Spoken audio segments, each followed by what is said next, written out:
আসসালামু আলাইকুম ওয়া রাহমাতুল্লাহি ওয়া বারাকাতুহু।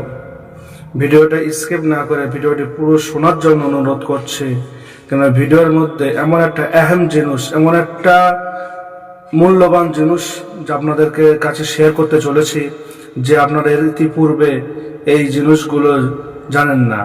আপনারা সবাই জানেন যে আমরা প্রত্যেকে নামাজ পড়ি, ইবাদত করি, কিন্তু আমাদের দোয়া কেন কবুল হয় না? আমাদের দোয়া আল্লাহর কাছে পৌঁছাচ্ছে কি পৌঁছাচ্ছে না? আমাদের যে উদ্দেশ্য করে, যে বিপদকে সামনে রেখে বা যে আশাকে সামনে রেখে আমরা দোয়া করি, সেই দোয়াটা আমাদের পরিপূর্ণভাবে আল্লাহর দরবারে পৌঁছাচ্ছে কিনা, কবুল হচ্ছে কিনা, বা কবুল হয়ে গেলে আমরা কি করে বুঝবো, বা কবুল না হলে আমরা কি করে বুঝবো, সম্পূর্ণটা এই ভিডিওতে আজকে আপনাদের সম্মুখে শেয়ার করতে চাই।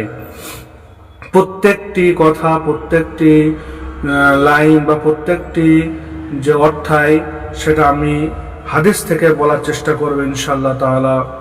তো সর্বপ্রথম দোয়া করার যে আল্লাহর কাছে দোয়া করলে কিভাবে কবুল হবে এবং কেমনভাবে দোয়া করা উচিত এবং দোয়া করার পদ্ধতি, আদবটা কি আসলে। তো সর্বপ্রথম দোয়া করার সময় দুটো হাতটাকে আমরা আমাদের বুকের সামনে উঁচু করে ধরে রাখবো। এটা হলো হাদিস পাকের মধ্যে এসছে, মুস্তাদরাক হাদিসে 1967 নম্বর হাদিসের মধ্যে হযরত ওমর রাদিয়াল্লাহু তাআলা থেকে বর্ণিত, যে আমরা যখন দোয়া করব, আমাদের দুটো হাতটাকে এক জায়গায় করে, হাতের তালুটাকে এক জায়গায় করে আমরা প্রথমে আল্লাহর দরবারে হাত উঁচু করব এবং আমরা আল্লাহর দরবারে চাইব। দ্বিতীয় হলো মুস্তাদরাক হাদিস থেকে 7903 নম্বর হাদিসে মধ্যে হযরত ওমর রাদিয়াল্লাহু তাআলা আনহু থেকে বর্ণিত, তিনি বলেছিলেন, দোয়া করার সময় দু হাত বুকের সামনে রাখা এবং মোজামে কাবিরি 8780 নম্বর হাদিসের মধ্যে ইবনে উসমান রাদিয়াল্লাহু তাআলা আনহু থেকে বর্ণিত, তিনি বলেছিলেন হাদিস পাকের মধ্যে, দোয়ার মধ্যে প্রথমে আল্লাহ তাআলার প্রশংসা করা, তারপর রাসূল সাল্লাল্লাহু আলাইহি সাল্লামের উপর দরুদ পাঠ করা, তারপর দোয়া করা। তিরমিজি শরীফের মধ্যে 3558 নম্বর হাদিসের মধ্যে হযরত আবু বকর রাদিয়াল্লাহু তাআলা আনহু থেকে বর্ণিত, তিনি বলেন, দোয়ার মধ্যে ইহকাল ও পরকালের শান্তি চাওয়া। তিরমিজি শরীফে 3479 নম্বর হাদিসের মধ্যে হযরত আবু হুরায়রা রাদিয়াল্লাহু তাআলা আনহু থেকে বর্ণিত, তিনি বলেন, দোয়া পূর্ণ বিশ্বাসের সাথে চাওয়া, যে আল্লাহ তাআলা আমার দোয়া কবুল করবেই, এই বিশ্বাসটা রাখতেই হবে। আমি অনেকে দোয়া করি যে আমরা গুনাহগার, আমরা নিজেকে নিজে ছোট বলে মনে করি, পাপী বলে মনে করি, যে দোয়া কবুল হতে পারে, নাও পারে। কিন্তু না, তুমি যতটাই গুনাহগার হও না কেন, যতটাই তোমার গোনা হোক না কেন, তুমি যতই দোষ করো না কেন, এটা তোমার মাথায় রাখতে হবে, তুমি আল্লাহর সৃষ্টি, তুমি আল্লাহর বান্দা, তুমি আল্লাহর মখলুক, আল্লাহ তোমার সৃষ্টিকর্তা, তিনি প্রভু, তিনি একমাত্র মালিক। এই বিশ্বাস রেখে আল্লাহর কাছে দোয়া চাওয়া, যে অবশ্যই দোয়া কবুল অবশ্যই হবে, কেন হবে না। আবু দাউদ শরীফের মধ্যে 1498 নম্বর হাদিসের মধ্যে ওমর রাদিয়াল্লাহু তাআলা আনহু থেকে বর্ণিত, তিনি বলেন, নিজের থেকে ছোটদের দ্বারা দোয়া করা। তোমার বয়সের ছোটদের থেকে তুমি যখন দোয়া করাবে, আল্লাহর দরবারে বেশি বেশি কবুল হওয়ার সম্ভাবনা থাকবে। হযরত আবু দাউদ শরীফের মধ্যে 1498 হাদিসের মধ্যে ওমর রাদিয়াল্লাহু তাআলা আনহু থেকে বর্ণিত, তিনি বলেছেন হাদিসের মধ্যে, অন্যের কাছে দোয়া জন্য আবেদন করা। যে সমস্ত মুসলমান ভাই বোনেরা আল্লাহর ইবাদত বন্দেগীর মধ্যে এবং আল্লাহর পথে এবং আল্লাহর নামাজের মধ্যে, দিনের মধ্যে জড়িত আছে, প্রত্যেকের কাছে দোয়ার আশা দেওয়া, যে ভাই আমার জন্য দোয়া করবেন, ভাই আপনার আমার জন্য দোয়া করবেন, দোয়াতে আমাদের ইয়াদ করবেন, এরকম কথা বলা, যাতে সে যখন দোয়া করবে তাহলে সে বলবে দোয়াতে, যে আল্লাহ তাআলা যারা দোয়ার কথা বলেন, দোয়ার জন্য আরজ করেন, আল্লাহ তাদের মনের জায়েজ ত্রুটিকে পূরণ করে দাও। তাহলে আপনার কথাটা, আপনার আশাটা অন্য মুমিন অন্য আল্লাহর বান্দিরা তারা নামাজে বা তাহাজ্জুদে বা যে কোনো সময় আল্লাহর কাছে দোয়া করবে, তখন সে আপনার জন্য দোয়া করবে।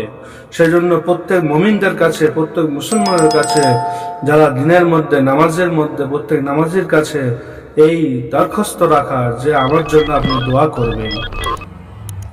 তারপরে আল্লাহ রাসূল সাল্লাল্লাহু আলাইহি সাল্লামের হাদিসের মধ্যে, মুস্তাদরাক হাদিসের মধ্যে 1999 হাদিসের মধ্যে হযরত আয়েশা রাদিয়াল্লাহু তাআলা আনহা বলেন, দোয়া কবুল হওয়া দেখা দিলে এই দোয়া করবে, আলহামদুলিল্লাহিল্লাযী বিইজ্জাতিহি ওয়া জালালিহি তাতিম্মাস সালিহাতি।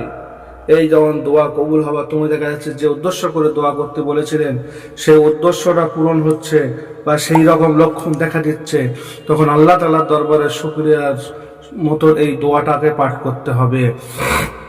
আল্লাহ রাসূল সাল্লাল্লাহু আলাইহি সাল্লামের হাদিসের মধ্যে, আবু দাউদ শরীফের মধ্যে 938 নম্বর হাদিসে হযরত আবু জোহারা রাদিয়াল্লাহু তাআলা আনহু থেকে বর্ণিত, তিনি বলেন, দোয়া চাওয়ার পরে আমিন বলা।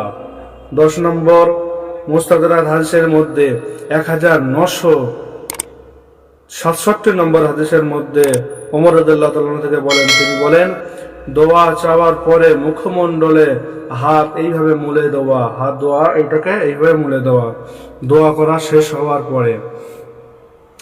আবু দাউদ শরীফের মধ্যে 1484 নম্বর হাদিসের মধ্যে হযরত হুরায়রা রাদিয়াল্লাহু তাআলা আনহু থেকে বর্ণিত, তিনি বলেছেন, দোয়ার প্রভাব প্রকাশ না পেলে এমন না বলা যে আল্লাহ তাআলা কি আমার দোয়া কবুল করে না, এরকম কথাবার্তা না বলা।